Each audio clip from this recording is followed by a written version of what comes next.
আসসালামু আলাইকুম রহমতুল্লাহ। প্রিয় দেশবাসী, মুসলিম ভাই বোনেরা, এটা হচ্ছে নাগাইশ গ্রাম, কুমিল্লা বুড়িচং থানা। তো আমরা আজকে সকালে ঢাকা থেকে আসছি। ঢাকা বিদ্যুৎ শিল্পনগর জামে মসজিদের পক্ষ থেকে আমরা সামান্য পুণ্যার্থদের জন্য সামান্য হাদিয়া নিয়ে আসছি।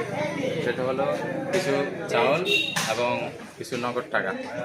যারা বেশি ক্ষয়ক্ষতি হয়েছে তাদেরকে কিছু নগদ টাকা হাতে দিলে দেখা গেছে তারা নিত্য প্রয়োজনীয় জিনিসগুলো কিনতে পারবে।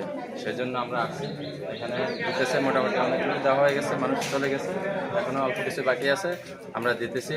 তো আপনারা দোয়া করবেন আমরা যেন এই কার্যক্রম শেষ করে সুন্দরভাবে এবং ঢাকা সুন্দরভাবে বুঝতে পারি।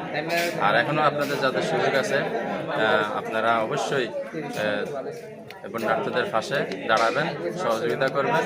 আল্লাহ সবাইকে কবুল করুন। আমিন।